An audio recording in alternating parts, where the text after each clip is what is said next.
right. I think Right. we're working. Success. Yay! So, in spite of not having all of our wonderful people here, we have wonderful people here. And as far as I'm concerned, we're all on the panel. But I think the first thing that we should do is just go around and briefly introduce ourselves. Do you want to go first, Emily? What do you want us to? Let's see. I want to know who you are, what you're doing, and what you're interested in getting out of this conversation. Okay. I'm Emily Harbert, and I'm a student in the chemistry department learning to teach teachers how to teach chemistry a little bit more effectively. And I'm here because I want to know what I need to teach the next generation of teachers as far as inclusiveness is concerned and how they can start from the get-go doing the right thing instead of learning bad habits. Dun-dun-dun-dun. That's so awesome. Okay. Who are you, Julie? Well, my name is Julie, and sorry, okay. I totally get it. I had to send it. No, that was my reader, otherwise I wouldn't send her a text during a thing. I am a master's student, and I'm studying vocal performance, and I'm from St. Louis. I'm blind, so that's exciting. Awesome. And gosh, I've known you for like a year now. I know, isn't that It's weird? amazing. And we have a few blind students here at MU. And a few of us are grad students. And so, you know, we can't speak for all the other blind students, but hopefully we can share a little bit about our experiences and let you guys know sort of what we struggle with. Exactly. And what works for us most. So, I'm Gina. You guys, I think most of you know me pretty well. So obviously my interest here is improving inclusion and generally like promoting communication between students with really obvious diverse abilities or less obvious diverse abilities and our teachers, because this horrible communication breakdown happens between us. And just to get this conversation going and get it out there is really, really important to me. So I'm blind, but I also sort of have all of these other interesting diverse abilities going on. And I've been very fortunate to know quite a lot of wonderful people with all sorts of diverse abilities. And so I can't speak for them, but I'm doing my best to reflect that in the things that they taught me. And you guys can ask me anything, I'll answer. I'm Jason Briggs, physics major.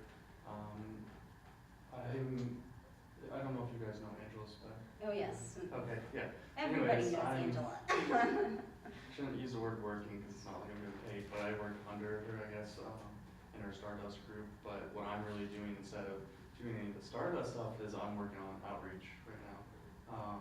And so with that, I'm also very, very interested in learning how to convey information to everyone as efficiently as possible. Oh my gosh, you should come every week.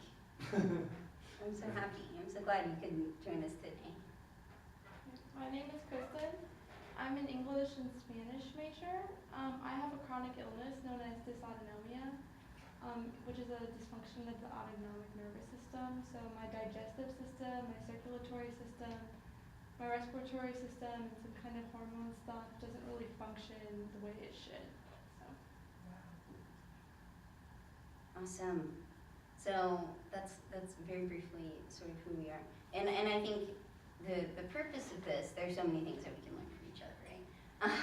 But our main purpose today is to really talk about some of these disabling constraints that are in our classrooms and some things that teachers do that really work for us.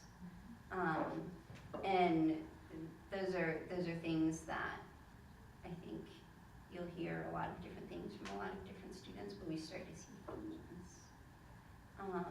So I'm going to leave it up to you two to give us some questions, but if you get stuck, I have resilience to keep it rolling. You can get it started. Yeah? Nose goes. I guess one thing I have is, how do you help without being condescending?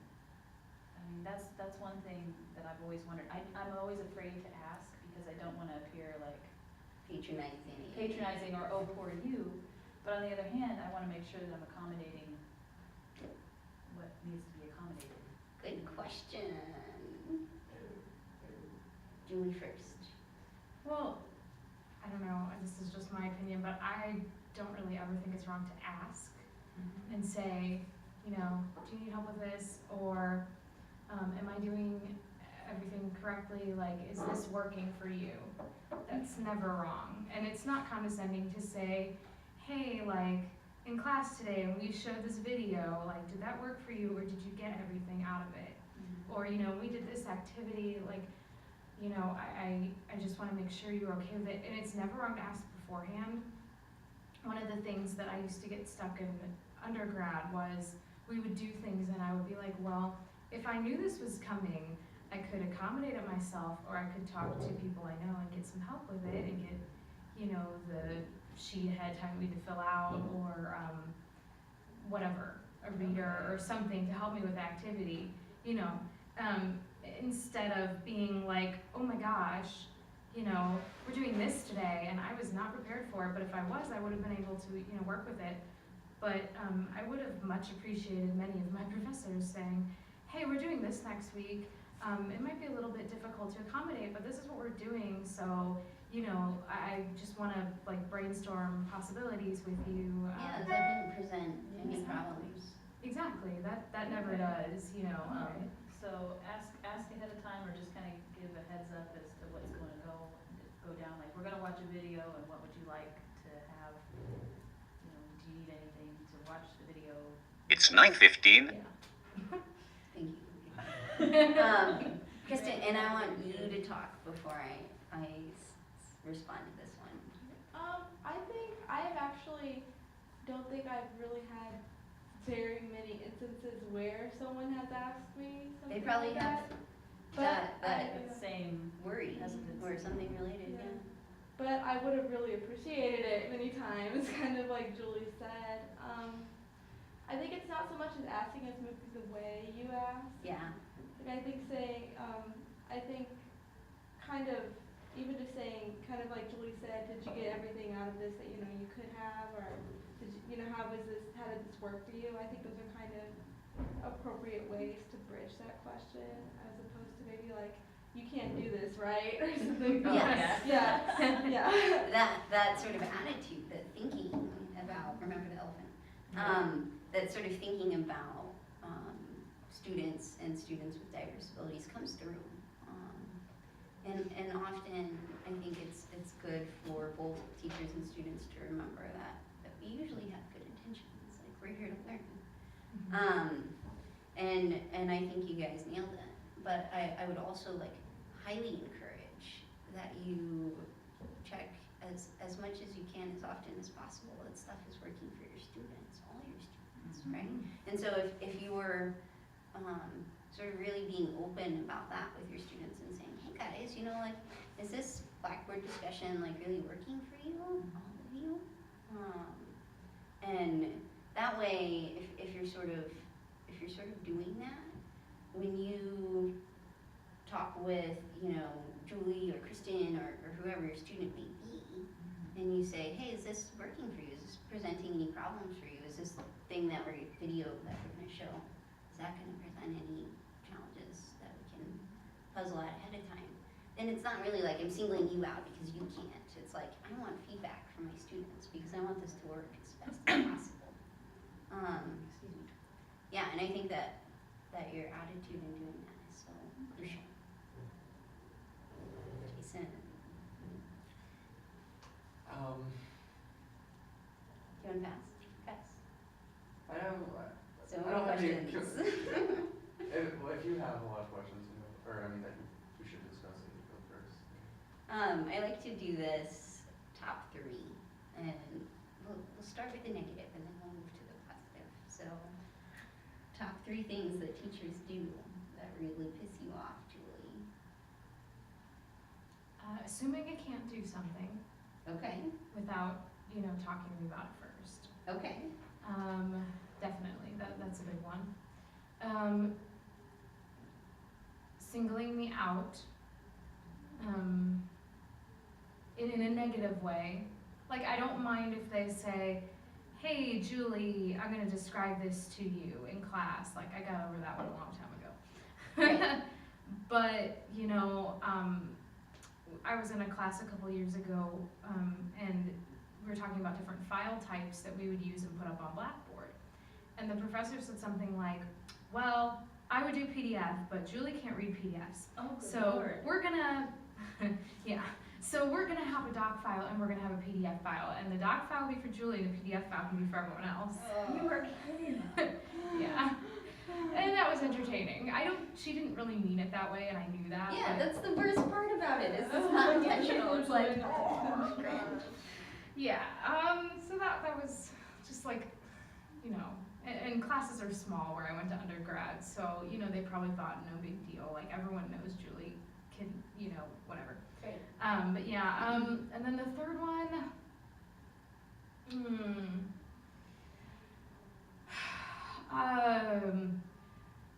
again, with the doing stuff early on time, I took a conducting class. I'm a music major, which I said, but I took a conducting class in undergrad, and in order to get my music in Braille, I would have to take it over to disability services ahead of time, or you know, or they would have to send it over, something like that, in order for me to have it when the rest of the class has it.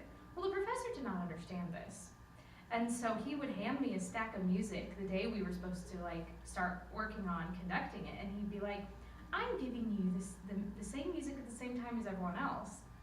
And I was like, And no. that's equal, so that's fair. Yeah, right? exactly.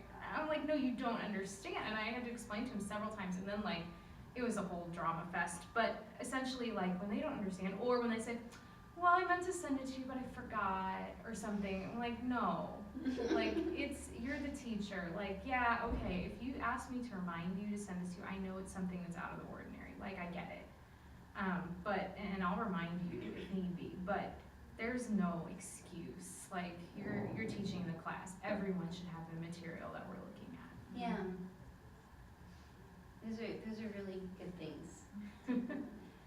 And Kristen, I'm gonna let you go next again, because I'm like on my own panel, and I want other people to talk more. For me, I guess one of my big things is that I have pretty much all my days are like different shades of bad. But there are some days that are really bad, but I don't really have any control over that. And maybe it'll just last for one day, or maybe it'll last for 2 months, and I just don't know.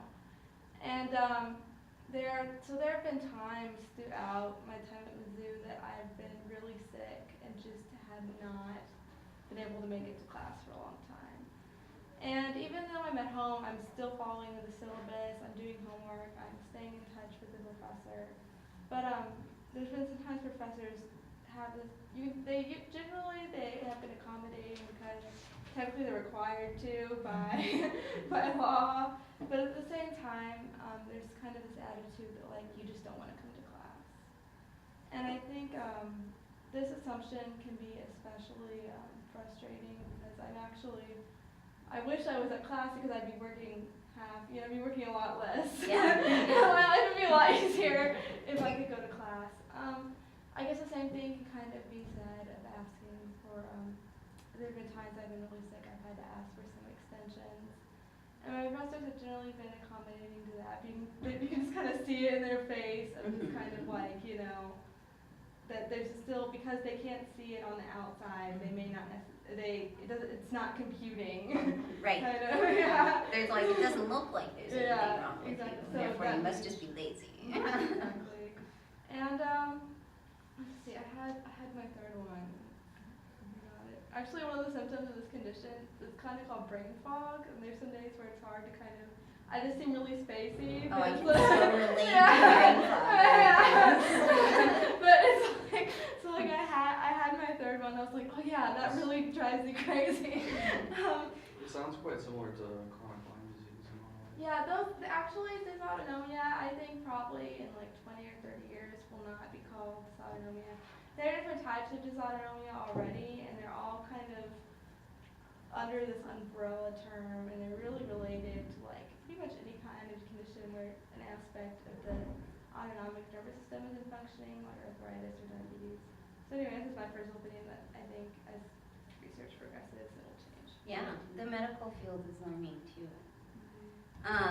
And gosh, so many things, so many, where do I have to pick three? I know, it's kind of hard. As someone who is blind, I have those really basic things, accessible information, accessibility of documents, web pages, the materials that we use, and there's this ambiguity that many of us fall into, where we're so reliant on visuals for communication that we tend to use a lot of sort of ambiguous pronouns, like, and this is the equation, and over here you can see this, and we tend to not verbally and meaningfully describe what it is that we're trying to communicate. I have a question that comes off of that. Yeah. Especially with mathematics or physics or anything that's, I mean, you have to have it right in front of you. At least for me, the way that I learn is I have to have it in front of me to actually fully comprehend that. And I thought about how does one learn that if they don't have that convenience?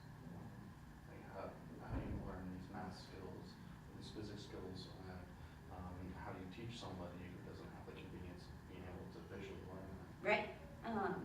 Are there other means, other channels of communicating? And the answer is yes. We often don't know them, but so professors and many people are unaware of things like braille displays and text-to-speech softwares and tactile graphics and audio labeling and sort of combinations of these that can come together to make this business of communicating more open and work better for people like Julie and I. And math is particularly inaccessible right now for us. But there are a lot of options out there. And so I'm going to make that my third one, is that the tools that are available, so many tools to us, nobody seems to know about them. Even the students don't often know. Because we're so focused on sort of the typical tool set that comes with teaching and learning, that we don't think outside of that enough. And as someone who thinks differently, aside from just being a blind student, I get frustrated with teachers who don't realize that they're still students and that they have a lot to learn. They don't see themselves in their own students, right? They see them as this lazy next generation who are always on their phones, they're always on Facebook. Like, there's this sort of like cockiness that they get, and that always irritates me a little bit. It's like, hey, like we're all here to learn. Yeah, I And can't that's- even imagine how many times I've been yelled at this semester when a physics teacher because I have an iPad. I'm like, I'm using it to learn. Yeah, yeah. Like I'm not on Facebook. And every generation does this, right? Of teachers and students. But we seem to forget that. We seem to forget that we're students and that we're still students. But yeah, I mean, I could rant about a lot of things that teachers do that really irritate me. Yeah, actually, I'm gonna put you guys on the spot. I wanna hear just give me one. Remember What I one hate when thing. teachers do. Yeah. One thing that I hate that teachers do, and I try my hardest not to do this, but I know I'm guilty of it occasionally, is talk and write at the same time. Like Oh, yeah. write on the board and talk at the same time, because I'm trying to write down what they're saying, or I'm listening to what they're saying and trying to write it down. But when I do two things at the same time, I can't follow. And if it's not recorded, And right, if you it's not can't go recorded, back I and can't go like. back, and especially when you have a professor who finishes writing on the board and then erases it immediately, and you're like, where did it just go? They're just writing with one hand and erasing with the other and like facing the board. Not quite that bad, but I just really get frustrated with that because, so what I try to do is I'll write something on the board, turn around and stop, then talk. So I try to do that, but I know there've been a couple times when I've gotten in a rush and it's just, we've got like 10 minutes, I gotta get this down. And, Yeah. and you'll see, and now we know, and I hate when I do that because Yeah, I- well, and for the students who are deaf or hard of hearing, it's if you're impossible. facing the board and stuff, it's really, it's very difficult for them. Yeah. And I'm such a like solutions person, but like if you have that recorded, if it's posted ahead of time even, some of that just content Yeah. delivery. Well, I've started handing out that helps a lot handouts with that. with That's everything good that's gonna too. be on the board. Yeah. And, you know, maybe leave one or Yeah. two blanks, but everything's on there. You don't have to constantly scroll, you can actually, Or take Yeah. pictures, or that's what I do a lot of times because I can't, when there's other noise going on, and when I take tests, I actually have to be in an individual room by myself because I can't, if there's sounds and stuff like that, my attention goes equally to everything in the room, and I can't control that. yeah, And so if I do homework or I read or anything, I have to be in silence. I can't listen to music. I can't have people talking. People are talking. If there's any people talking of any sort, I cannot pay attention to anything. So things like that, I've done my best to try and like memorize everything that's there without writing down notes.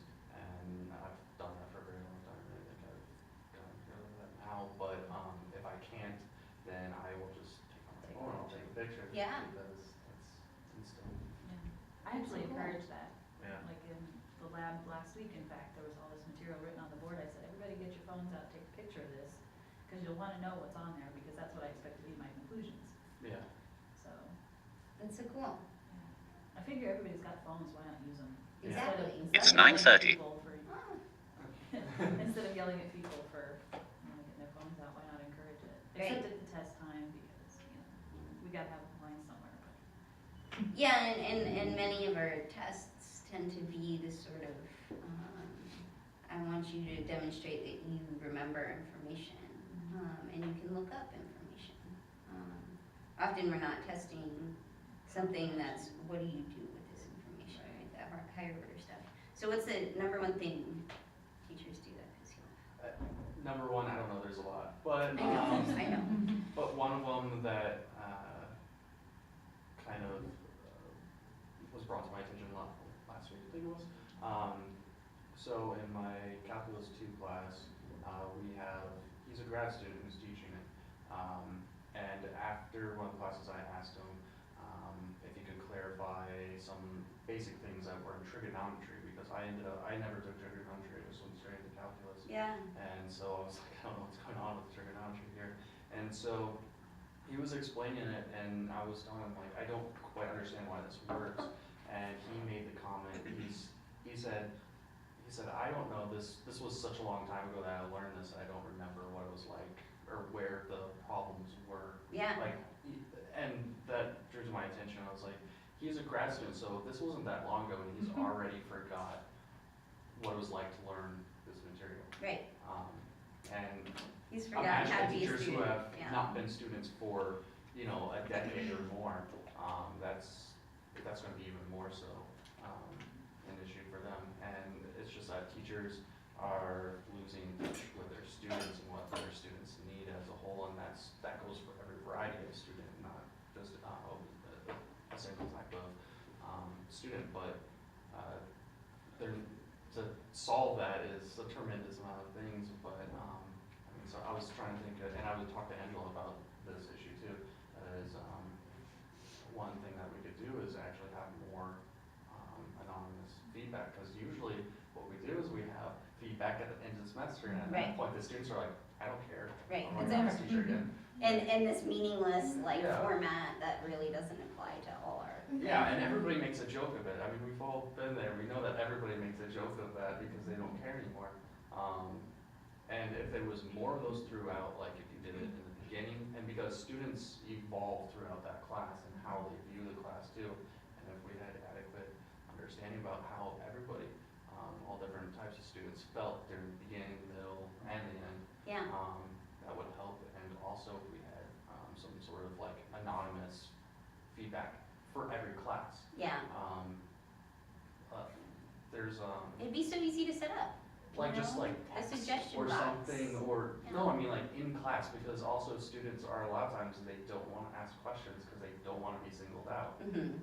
They wanna ask a naive question and feel like nobody else, like they're the only ones that don't know the answer to this question, so they don't wanna ask it. But if we had some sort of anonymous way to ask teachers about this, it would get Technology more, opens that up. yeah, I've actually seen something. like texting or Well, I something, there's a, tried to remember the name of this program because I wanted to use it so badly, but I had nothing to write it down with, and if you know me, if I don't write it down, I don't know anything. But it was something like you could text into this number. yeah, that's where I was, I forget what it's called, Yeah. but, Yeah, any question you had, and it would pop up on the overhead, and then the teacher could say, oh, I see somebody especially if they wondering have a TA, about blah. they could. Yeah, and if you can get past that worry, like, oh, they're just gonna like talk and make jokes, which of course they will, then that really opens up a lot of possibility. My friend Eli is looking at like technology and assessment stuff, and she talks a lot about this, the benefits of Yeah. anonymity in the classroom. It's really, When I do the snowball fight, where you write down something Yeah. on a piece of paper and crumple it to throw yeah, it. I was wondering about that. Yeah, it's like, it still is said, it's still out there, but you don't have to like have the balls to say it yourself. And And- my boys at the military academy loved that one because they could pelt each other with them. But also, it had that anonymity because then they could Yeah. ask stupid questions. And that also shows the professors where the majority of people are struggling, and it keeps them in tune to their students. Yeah, but you touched on That's something that's else there, neat. which is we need to know what our students' misconceptions are. Mhm. Right, we need feedback about that, even if we don't remember sort of ours going in,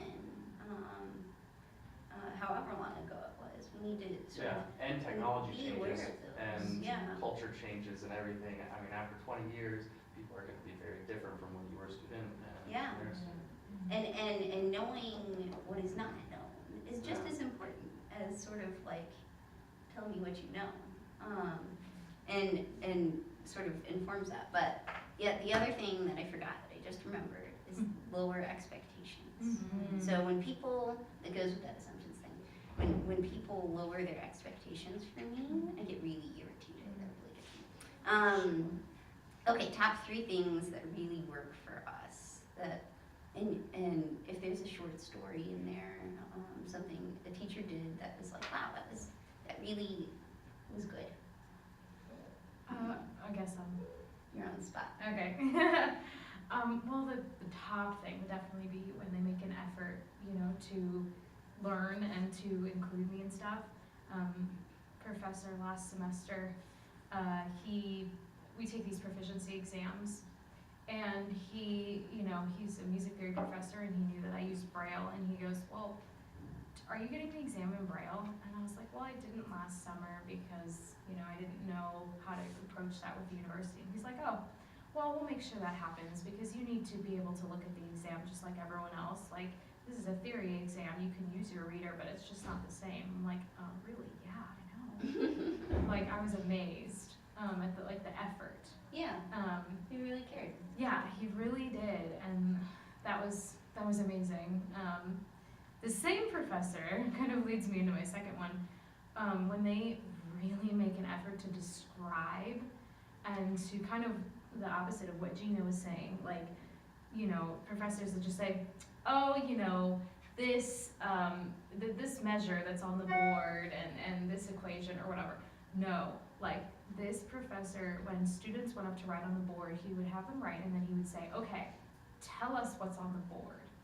And like he would force the student to like communicate and be like, okay, you know, this is an A half note and a B flat and a, you know, whatever. And that was That's good for them too. It's It good for the is. other students. It's good for everyone because, you know, not everyone is a visual learner. I'm not a visual learner. There are blind people who are, but, you know, it was a class of 30 people. Not all of them could have been visual learners, I'm sure. So I'm sure they all, you know, benefited from it in some way. And the other thing is, you know, when professors talk to me, and they ask me questions instead of like trying to like go over my head or like not asking me and then like expecting things. It's just, you know, if you have a question for someone, you need to communicate with that person. Mm-hmm. And I get it, like when, you know, if you work with like elementary students or even middle schoolers or whatever, like that's a little different. It's not the same because they're younger and they're still learning how to advocate for themselves. But when you're working with an older student or a college student, especially a college student who's an adult, like you really need to communicate with them. And if you have a question, even if it's weird and you're like, you know, I don't know if they'll answer it, you should just ask because they can always just say no, I don't want to answer that or I don't want to talk about it. Yeah. But, you know, it's wrong not to ask and just to assume things. So are you meaning like ask questions about? About the disability? About the disability, not so much like in class, not asking No, questions? no, not in class, like, just after class, or just like, you know, hey, like, I have some questions, I wanna set up time, cause I wanna make sure that I'm doing everything possible that works for you. Okay. It's like, you know, if you have a blind student and you're like, I don't know how much this person can see, or I don't know if that matters, like, I just don't know, Mhm. you know, Then if you're just upfront about it and just talk to you directly about it. exactly. Okay. Then that's so much more helpful. I mean, you know, 9 times out of 10, they will talk to you and they will tell you, you know, what works and what doesn't, or how much they need different things or whatever. Yeah. Okay. Yeah. And it's hard for us to just ask for help. So if that's encouraged, if that door is sort of opened by the professor, it really helps. Christine.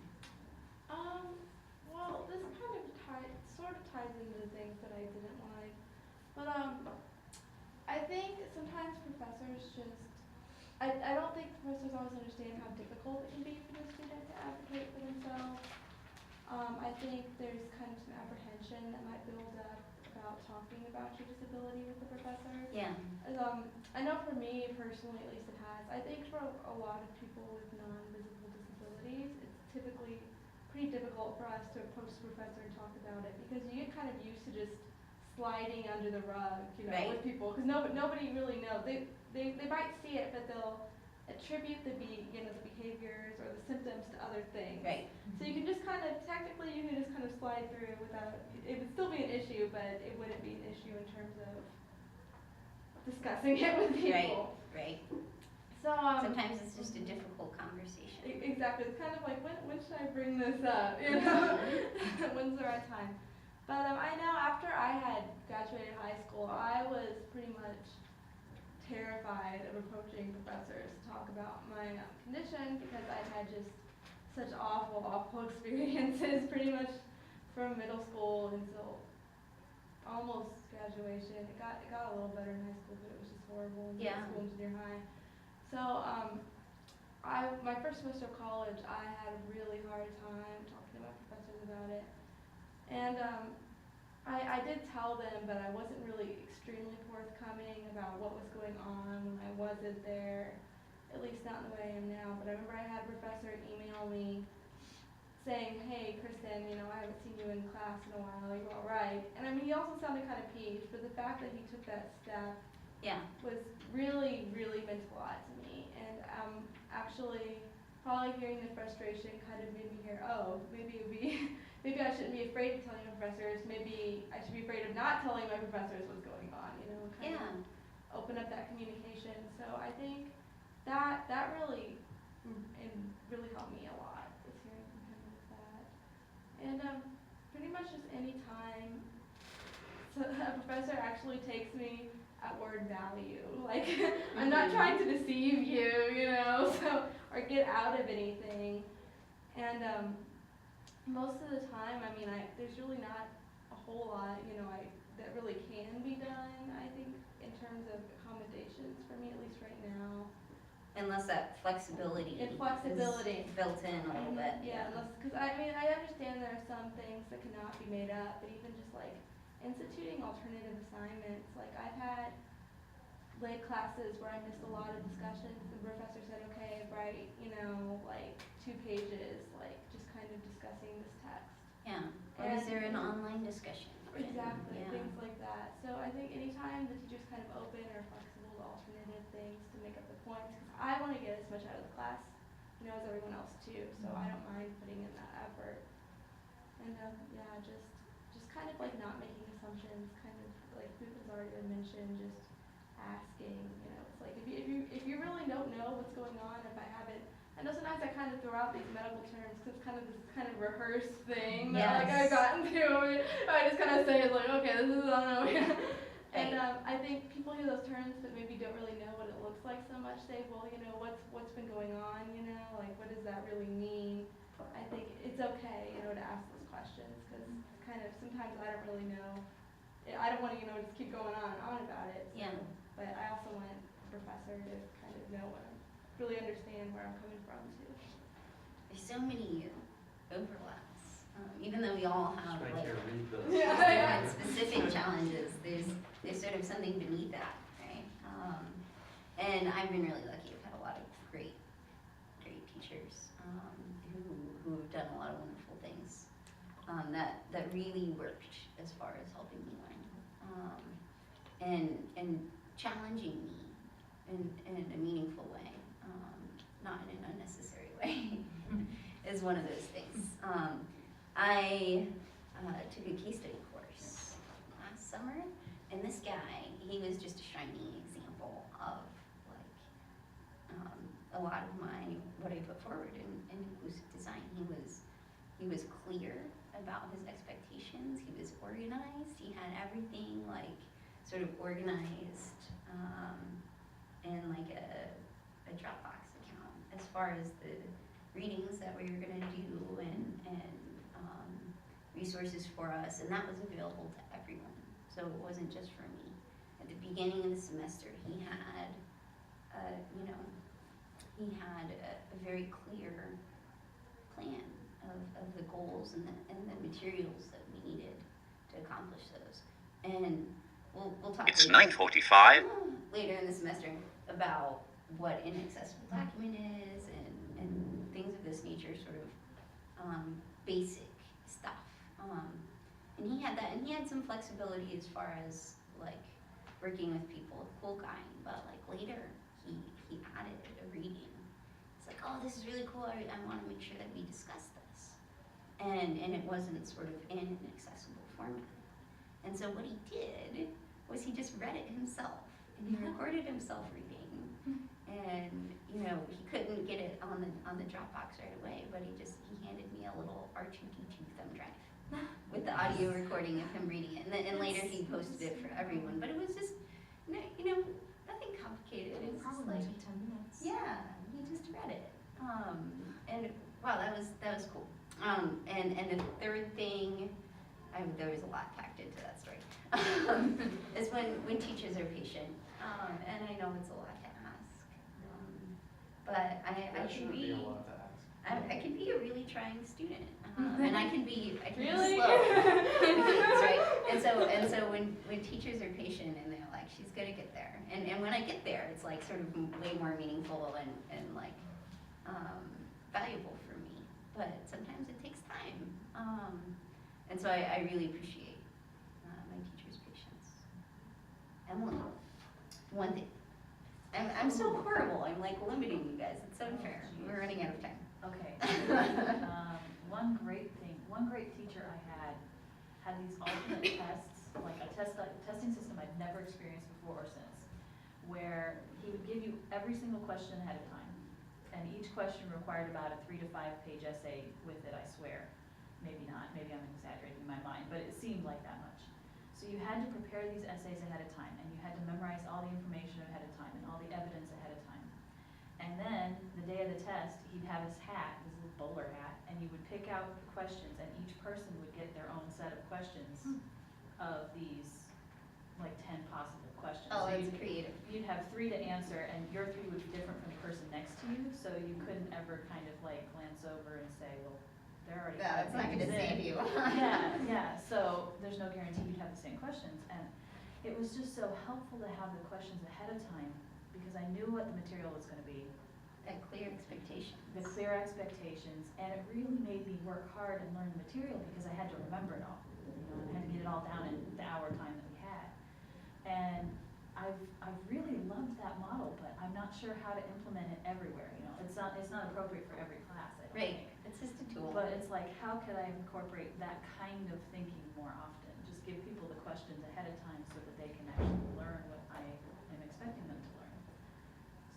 So, Cool. that's really I cool. think a problem with that is a lot of times professors or teachers think that they still have this mentality of like high school students or something, like, oh, they just wanna get away with whatever they can. Right. And Which university is true in students, some cases, but not yeah, for but many if of they're, us, yeah. if they're paying to be in university and they're just trying to get, you know, away with something, let them, because they're not gonna learn what they need to Mhm. learn.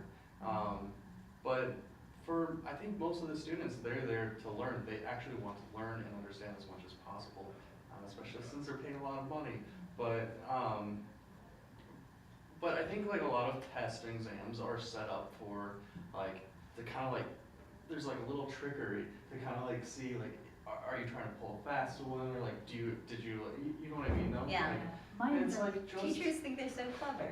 Don't look at me, I'm so much smarter than you. well, my impression with this particular professor was not so much that he was trying to catch people, but that he was trying to keep from getting bored. Right. Yeah. Reading all the essays. I get it, Yeah. Yeah. No, but I mean, But I know what you mean about like I the totally ABC do that. tests and then they don't color code them yeah, differently. I've had some general education courses that I went into and I was like, I don't really care about this class that much, like I just wanna Right. get through it. And I had one in particular, it was history, and I was like, I already know enough about this subject in this particular history course. And I ended up learning a tremendous amount, and when he gave us quizzes and exams, he didn't just like, oh, did you read the chapter of this? No, like he gave us all the information that we pretty much need to know. He laid it out, he's like, this is what you need to know. When you come to class for the exam, know this material. And everybody in the class did extremely well, and everybody remembered it, and everybody did very well on the comprehensive final because he prioritized what we need to learn. Clear We learned, expectations, yeah. There And you go. he didn't need to trick us. I mean, he just said, here, this is what there is to learn it. And Yeah. we, Well, and there's always something left to learn, right? Yeah, Even if you absolutely. think you know Mhm. a lot about the topic too. And related to the clear expectations thing is like the purpose, right, of the class. Like, this is something that I have intentions for you. I want you to get blank out of this class. But students want to get something out of it too. And yeah. if you can sort of bring those together somewhere, people tend to be a lot more motivated. Okay, we're running out of time. But I'm trying to think. One short takeaway. What you got? Okay. Students with disabilities are students first, well, people first, and then students. We're not our disability, we're not, somehow really that different. We just learn differently sometimes, or, use weird technology. That's pretty much it. We all have lives, and, we have families and pets and friends and, things that make us angry and things that we love. So, Just people.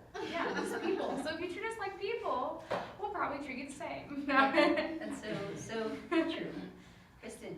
I would just say don't just assume that someone's, actually this is kind of applies to whether or not someone has, a disability or not. Don't assume just from what you can see. Just don't look at the surface. And I think just kind of like Julie said, try to see your students as individuals and people, including, the students with disabilities. So, there are different kinds of disabilities. Don't just view disability as, one thing. It's also kind of like Gina said, try realizing that you can learn from your students, It's kind of like, I think even just, at DAP and just interacting with students with other diverse abilities, I mean, I learned so much, just from that, because we're all different. Yeah, we learn Everyone from Yeah, those different differences, things, don't we? yeah. Yeah. If we can, that's I'm gonna steal from you guys, that's my thing. If we can see sort of that underlying sameness, right? That we share with other people, that we share with our students and our teachers, right? We can learn so much from these differences. In how we learn. And if we see that as a learning opportunity, it really changes the way that we approach the challenge of this tricky business of teaching and learning. Okay, number one thing that you guys got out of this, and then really we're done.